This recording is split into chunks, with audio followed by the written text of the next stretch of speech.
प्रेम शुक्ला जी, सबसे पहले तो मैं आपके पास आना चाहूंगा। देखिए, बहुत ही गंभीर मुद्दा है।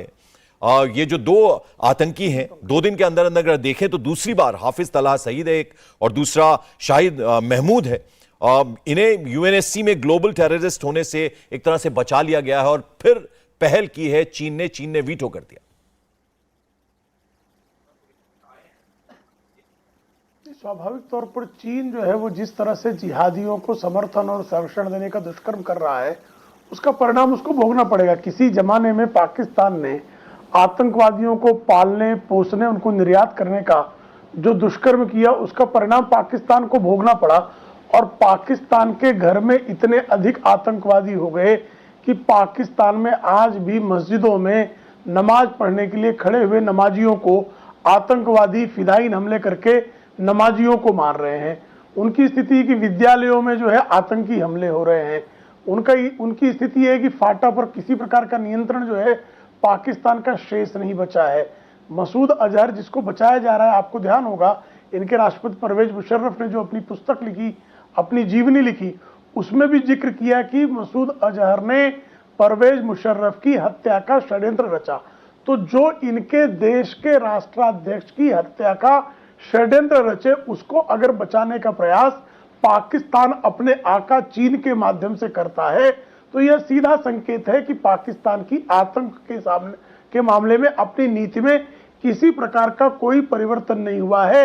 वह आज भी भले ही बाढ़ के नाम पर पूरी दुनिया में कटोरे लेकर भीख मांगता हुआ पाकिस्तान घूम रहा हो, विश्व बैंक के सामने भीख मांग रहा हो, आईएमएफ के सामने भीख मांग रहा हो, सऊदी अरब के सामने भीख मांग रहा हो, अमेरिका से भीख मांग रहा हो, लेकिन आतंकियों को पालने पोसने के अपने कुकर्म से वह बाज नहीं आता। आज भी आतंकी ट्रेनिंग सेंटर्स जो हैं वो पाकिस्तान के विविध इलाकों में हैं, और पूरी दुनिया में कहीं भी कोई भी आतंकी वारदात होती है तो उसके तार पाकिस्तान से मिलते हैं।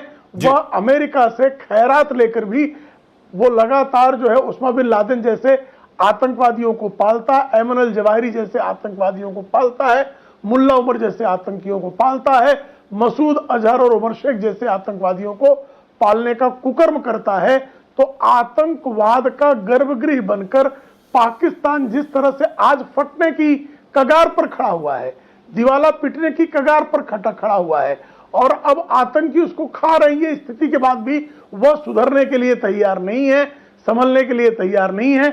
और इस अपराध में, वैश्विक आतंकवाद के इस भयंकर अपराध में आज भी जिस तरह से चीन उसको संरक्षण दे रहा है, कालांतर में शिनजियांग प्रांत में उसको इसका जो है भुगतान करना पड़ेगा। उइगर मुसलमानों के उत्पीड़न पर आज भले ही पाकिस्तान चुप हो, लेकिन आपको ध्यान होगा कि किस तरह से जो इनकी BRI बॉर्ड रोड इनिशिएटिव जो इनका चल रहा है, बिल्कुल उसमें जो है बलूचिस्तान के पास में वीगर मुसलमान ने ही फिदाई बिल्कुल, तो कहीं ना कहीं शय जो है वो चीन की मिल रही है पाकिस्तान को। हमारे साथ 2 खास पाकिस्तानी मेहमान भी जुड़े हैं, उनके पास मैं आता हूं। प्रेम शुक्ला जी, जरा एक बार सब मेहमानों के पास मैं चला जाऊं। 2 पाकिस्तानी मेहमान हमारे साथ हैं, उनके पास जाऊं उससे पहले SP वैद साहब आपके पास आना चाहूंगा मैं। जम्मू कश्मीर, देखिए आप वहां रहे हैं और आपको पूरी पहचान है उस इलाके की। अगर NI की हम बात करें तो मसूद अजहर को चार्जशीट कर दिया गया है, और प्रधानमंत्री नरेंद्र मोदी जब सांबा रैली करने के लिए गए थे 370 हटने के बाद, तो वहां बाकायदा आतंकी वारदात करने की एक प्लानिंग थी।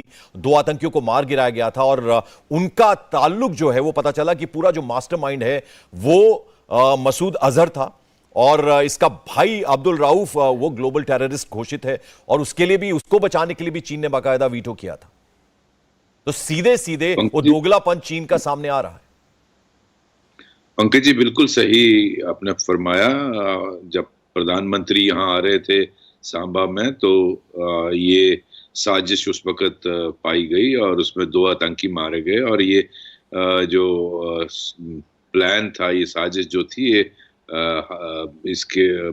इसको पाकिस्तान में प्लान किया गया, और उसमें उन सब को लिस्ट किया गया जो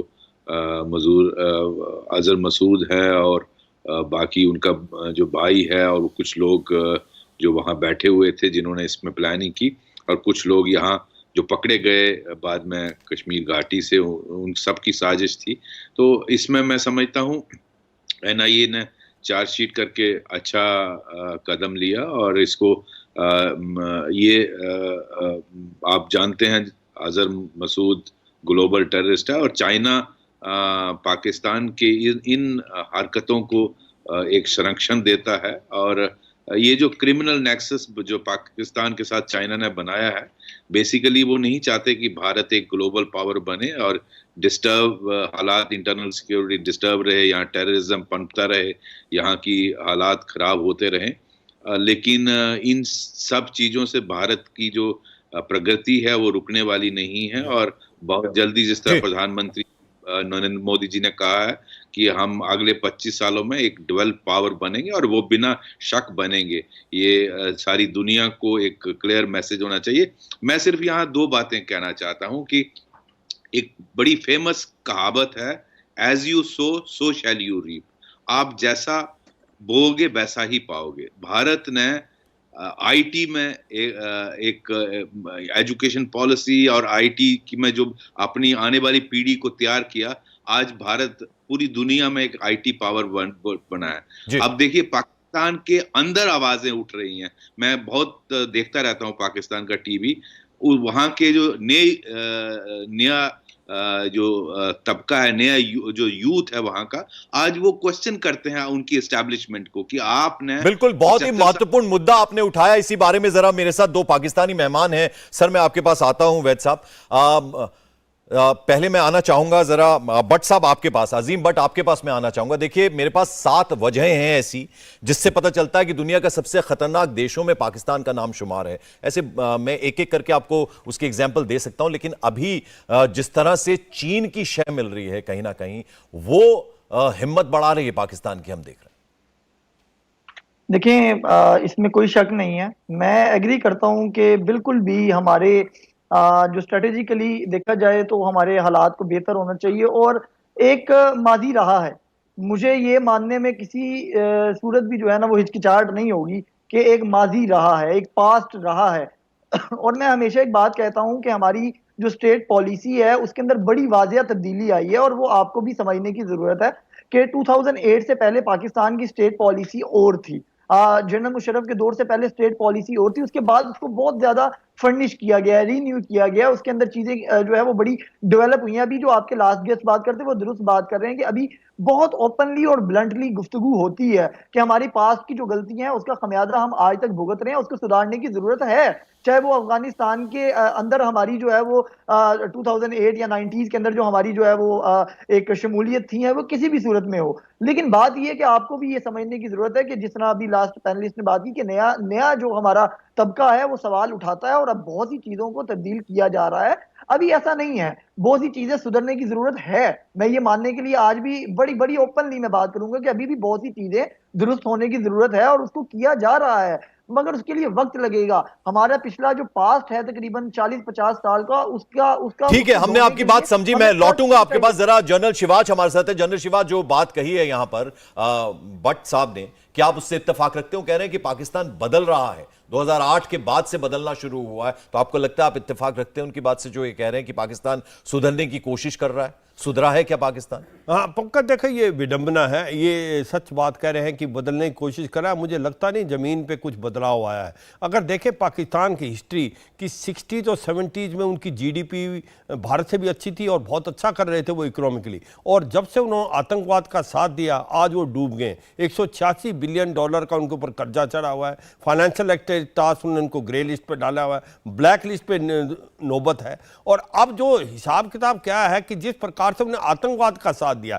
गुड और बैड टेररिस्ट के बीच में फर्क किया है। वो टेररिस्ट जो कि भारत के अगेंस्ट यूज किए जाते हैं उनको गुड टेररिस्ट बोलते हैं, लश्कर तौबा जैसे, मोहम्मद जैसे। जो तहरीके तालिबान पाकिस्तान उनके ऊपर अटैक करता है उनको बैड टेररिस्ट करते हैं। अब जो बात करें भट्ट साहब की, हाँ आज बदलाव आया है मगर वो जमीन पे नहीं नजर आ रहा। आप देखें पाकिस्तान ऑक्यूपाइड कश्मीर में 10,000 आतंकवादी अभी भी बैठे हैं, लश्कर तौबा और जैसे मोहम्मद के, और वो लैस है M16 और M4 राइफल जो कि अमेरिकन छोड़ गए थे अफगानिस्तान में। ये वो 10,000 आतंकवादी हैं जो कंधे से कंधा मिला के तालिबान के साथ, अमेरिकन और अफगान फोर्सेस के साथ लड़े थे।